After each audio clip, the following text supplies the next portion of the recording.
ਵਾਹਿਗੁਰੂ ਜੀ ਕਾ ਖਾਲਸਾ, ਵਾਹਿਗੁਰੂ ਜੀ ਕੀ ਫਤਿਹ। ਆਪ ਜੀ ਦੇ ਸਨਮੁਖ ਕਵਿਤਾ ਪੇਸ਼ ਹੈ ਧੋਖਾ। ਬੰਦਿਆ ਤੂੰ ਲੋਕਾਂ ਨੂੰ ਦੇ ਧੋਖਾ, ਜੋ ਮਾਇਆ ਦਾ ਢੇਰ ਲਗਾ ਰੱਖਿਆ।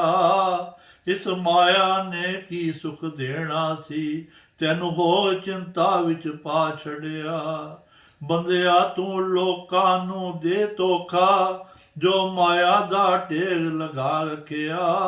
ਇਸ ਮਾਇਆ ਨੇ ਕੀ ਸੁਖ ਦੇਣਾ ਸੀ, ਤੈਨੂੰ ਹੋਰ ਚਿੰਤਾ ਵਿੱਚ ਪਾ ਛੱਡਿਆ। ਕੋਈ ਚੋਰ ਨਾ ਮਾਇਆ ਨੂੰ ਪੈ ਜਾਵੇ, ਚਿੰਤਾ ਵਿੱਚ ਗੋਤੇ ਖਾਨਾ ਏ। ਜਿਉਂ ਜਿਉਂ ਮਾਇਆ ਪਈ ਵੱਧਦੀ ਏ, ਬਾਹਰੋਂ ਖੁਸ਼ ਅੰਦਰੋਂ ਘਬਰਾਨਾ ਏ। ਕੋਈ ਚੋਰ ਨਾ ਮਾਇਆ ਨੂੰ ਪੈ ਜਾਵੇ, ਚਿੰਤਾ ਵਿੱਚ ਗੋਤੇ ਖਾਨਾ ਏ। ਜਿਉਂ ਜਿਉਂ ਮਾਇਆ ਪਈ ਵੱਧਦੀ ਏ, ਬਾਹਰੋਂ ਖੁਸ਼ ਅੰਦਰੋਂ ਘਬਰਾਨਾ ਏ।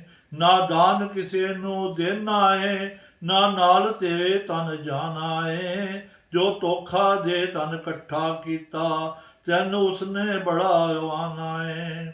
ਨਾ ਦਾਨ ਕਿਸੇ ਨੂੰ ਦੇਣਾ ਏ, ਨਾ ਨਾਲ ਤੇਰੇ ਤਨ ਜਾਣਾ ਏ। ਜੋ ਧੋਖਾ ਦੇ ਤਨ ਇਕੱਠਾ ਕੀਤਾ, ਤੈਨੂੰ ਉਸਨੇ ਬੜਾ ਰਵਾਨਾ ਏ।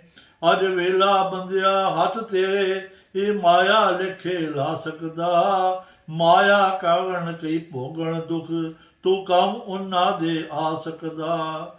ਅਜੇ ਵੇਲਾ ਬੰਦਿਆ ਹੱਥ ਤੇਰੇ, ਇਹ ਮਾਇਆ ਲੇਖੇ ਲਾ ਸਕਦਾ। ਮਾਇਆ ਕਾਰਨ ਕਈ ਭੋਗਣ ਦੁੱਖ, ਤੂੰ ਕੰਮ ਉਹਨਾਂ ਦੇ ਆ ਸਕਦਾ। ਤੂੰ ਕੰਮ ਉਹਨਾਂ ਦੇ ਆ ਸਕਦਾ। ਵਾਹਿਗੁਰੂ ਜੀ ਕਾ ਖਾਲਸਾ, ਵਾਹਿਗੁਰੂ ਜੀ ਕੀ ਫਤਿਹ।